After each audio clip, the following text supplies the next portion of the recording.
آپ جسے چاہیں ہدایت نہیں دے سکتے، لیکن اللہ جسے چاہتا ہے ہدایت دیتا ہے، اور وہ ہدایت قبول کرنے والوں کو خوب جانتا ہے۔ هذا الباب في الهداية. یہ باب ہدایت کے بارے میں ہے۔ إنك لا تهدي من أحببت آپ جسے پسند کریں اسے ہدایت نہیں دے سکتے، ولكن الله يهدي من يشاء. اور اللہ جسے چاہے وہی ہدایت دے سکتا ہے۔ الرسول لا يهدي، رسول ہدایت نہیں دیتے تھے، الله هو الذي يهدي. اللہ تعالی ہدایت دینے کا مالک ہے۔ اللهم اهدنا فيمن هديت. ہم دعا کرتے ہیں کہ اللہ تو ہمیں ہدایت دے ان لوگوں میں سے جن کو تو نے ہدایت دیا۔ فنحن ندعو الله الهداية. ہم خود اللہ سے ہدایت طلب کرتے ہیں۔ رسول الله لا يهدي اللہ کے رسول صلی اللہ علیہ وسلم ہدایت نہیں دیتے تھے، لأن الهداية بيد من؟ اس لیے کہ ہدایت کس کے ہاتھ میں ہے؟ بيد الله. اللہ کے ہاتھ میں۔ أي هداية؟ کون سی ہدایت؟ الهداية نوعين، ہدایت کی دو قسمیں ہیں، اكتب. لکھ لیجئے اس کو۔ النوع الأول پہلی قسم هداية الدلالة والإرشاد، ہدایت دلالت و ارشاد، یعنی کسی کی رہنمائی کرنے کی ہدایت۔ وهذه أخبر الله عن نبيه فقال وإنك لتهدي إلى صراط مستقيم. اس ہدایت کے بارے میں یعنی لوگوں کو ہدایت کا راستہ بتانے والی ہدایت، تو اللہ نے فرمایا کہ آپ لوگوں کو سیدھے راستے کی رہنمائی کرتے ہیں۔ ما معنى هذا؟ کیا مطلب ہوا اس کا؟ أي أنك تدل الناس إلى الطريق المستقيم الذي يوصل إلى الجنة. یعنی آپ لوگوں کو سیدھے راستے کی رہنمائی کرتے ہیں، وہ راستہ جو لوگوں کو جنت میں لے جانے والا ہے، وتحذر من الطريق الذي يؤدي إلى النار. اور اس راستے سے ڈراتے ہیں جو لوگوں کو جہنم میں لے جائے گا۔ وهذا كل الأنبياء وأتباعهم يمارسون هذه الهداية. اور یہ ہدایت کی یہ قسم جس میں سارے انبیاء اور اس کے نقش قدم پہ چلنے والے سب شریک تھے، سب اس کام کو کرتے تھے۔ ولقد بعثنا في كل أمة رسولا أن اعبدوا الله واجتنبوا الطاغوت. اور ہم نے ہر امت میں رسول بھیجا یہ کہہ کر کے کہ اللہ کی عبادت کریں اور طاغوت سے بچیں۔ هذا الدرس هداية. یہ درس جو ہم دے رہے ہیں یہ آپ کو رہنمائی کر رہا ہے، راستہ بتا رہا ہے۔ ندل أنفسنا وإياكم للطريق المستقيم ہم اور آپ اپنے آپ کو اس راستے کے لیے چن رہے ہیں اور بتا رہے ہیں جو نبی کے راستہ المبني ہے، على قال الله قال رسول الله. جس کی بنیاد اللہ کے نبی کے فرمان اور اللہ کے فرمان پر ہے۔ النوع الثاني ہدایت کی دوسری قسم لا يملكه أحد جس کا کوئی مالک نہیں ہے، إلا الله صرف اللہ کی ذات ہے، كما في الآية. جیسا کہ اس آیت میں ہے۔ قال الله لأفضل خلقه اللہ نے سب سے بہترین مخلوق سے کہا إنك لا تهدي من أحببت. آپ جسے چاہیں اسے ہدایت نہیں دے سکتے۔ ما هذه الهداية؟ یہ ہدایت کیا ہے؟ هي الهداية القلبية. یہ دلوں کی ہدایت، یعنی دلوں کو صحیح راستے کی طرف موڑنا۔ هي أن يأخذ الله بناصية عبد من عباده ويسلكه في مراضيه ويصرفه عن معصيته والشرك به. یہ ہدایت کی اللہ اپنے بندے میں سے کسی بندے کی پیشانی کو چن لے اور اس کے دل کو سیدھے راستے پہ چلائے، وہ سیدھا راستہ جو رب کی رضامندی والا راستہ ہے۔ كان النبي صلى الله عليه وسلم يكثر الدعاء.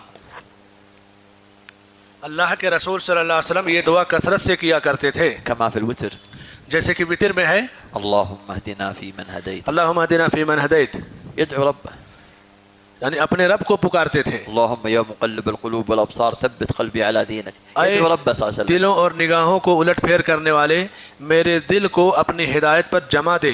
هنا كان حريص على عمه كما في الرواية. يا عم كلمة قلها أحاج لك بها عند الله يوم القيامة، قل لا إله إلا الله. أصحاب السوء حوله يقولون أترجع عن ملة عبد المطلب، أتترك دين آبائك وأجدادك. آپ اپنے چچا ابو طالب کے بارے میں بہت ہی زیادہ حریص تھے، اہتمام کرتے تھے کہ وہ اسلام لے آئیں، تو آپ ان کے پاس گئے اور کہتے ہیں کہ اے میرے چچا آپ لا الہ الا اللہ کہہ دیجئے تو اس کلمے کو میں اللہ کے ہاں بطور دلیل پیش کروں گا۔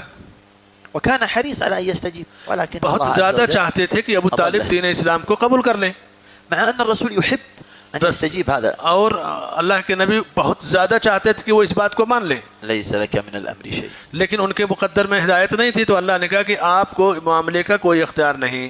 هذه الهداية القلبية یہ ہے دلوں کی ہدایت، دلوں کو موڑنے والا کام، التي نفاها الله عن كل شيء حتى أفضل خلقه. جو اللہ نے کسی کو نہیں دیا، یہاں تک کہ سب سے بہترین مخلوق اپنے پیارے حبیب صلی اللہ علیہ وسلم کو بھی نہیں دیا۔ فرسول الله صلى الله عليه وسلم لا يهدي القلوب اللہ کے رسول صلی اللہ علیہ وسلم دلوں کو ہدایت نہیں دیتے تھے، دلوں کو نہیں موڑتے تھے، ولا يغفر الذنوب آپ خود گناہوں کو نہیں معاف کرتے تھے، ولا يشفي المرضى آپ بیماروں کو شفا نہیں دیتے تھے, ولا يفرج الكربات آپ مصیبتوں کو دور نہیں کرتے تھے, ولا يقضي الحاجات. آپ لوگوں کی ضرورتیں نہیں پوری کرتے تھے. الله وحده هو من يفعل ذلك. اللہ تعالیٰ کی ذات جو تنہا ہے وہی عبادت کا مستحق ہے اور وہی حاجتیں پوری کرتا ہے. هذا في الهداية. یہ ہدایت کے بارے میں ہے. من يهده الله فلا مضل له. اللہ جسے ہدایت دے دے اسے کوئی گمراہ کرنے والا نہیں. هذا معنى الهداية القلبية. یہ ہدایت قلبیہ کا معنی ہوا ہے. وهذا الفرق بينها وبين الهداية الدلالة والإرشاد. یہی فرق ہے ہدایت قلبی اور ہدایت دلالت و ارشاد کے درمیان.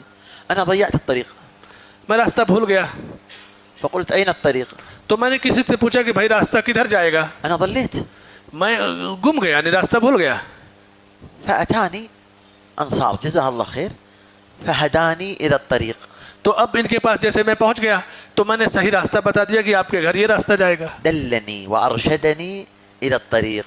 مجھے جو راستہ چاہیے تھا اس پہ پہنچا دیا کہ اس پہ چلیے. قد يعرف الطريق فيكون له أجر لأنه دلني وقد لا يعرف الطريق فيحرفني لمكان آخر فضلني على ضلالي. کبھی راستہ بتانے والا راستہ جانتا ہے تو صحیح راستہ بتا دیا, منزل پہ پہنچا دیا تو اس پہ اجر ملے گا. کبھی میں نے جس سے راستہ پوچھا وہ خود راستہ نہیں جانتا اور راستہ بتانے لگا تو میں تو راستہ سے کھو گیا ہی تھا, پھر مجھے بھی جو ہے راستہ گما دیا. وهذا دور العلماء السوء وعلماء الحق. یہی علماء سوء اور علماء حق کا کردار ہوتا ہے. فعلماء الحق يهدون الناس إلى الصراط المستقيم. علماء حق لوگوں کو سیدھے راستے کی رہنمائی کرتے ہیں, وعلماء السوء ضلوا وأضلوا فيضل الناس. اور علماء سوء جو خود بھی گمراہ ہوتے ہیں اور لوگوں کو گمراہ کرتے ہیں. ماذا قال الله؟ اللہ نے کیا کہا ان کے بارے میں؟ ولكل قوم هاد. اور ہر قوم میں ہدایت دینے والا بنایا, إما يهديهم للصراط المستقيم أو للطريق الشيطان. یا تو انہیں سیدھے راستے کی رہنمائی کرتے ہیں یا پھر شیطان کے راستے کی. أما هداية القلوب فهي إلى الله. اور دلوں کی ہدایت یہ صرف اللہ کے ہاتھ میں ہے. هل هناك أسباب لتحصيل الهداية؟ ہدایت کے حاصل کرنے کے کیا کچھ اسباب بھی ہیں, کیسے ہدایت پائی جا سکتی ہے؟ لي في ذلك كتاب بالعربي لكن أختصره وقد طبع وانتشر. اس موضوع پر میری عربی میں کتاب ہے اور چھپی ہے, پھیلی ہے. میں کچھ باتیں اختصار سے بتاتا ہوں.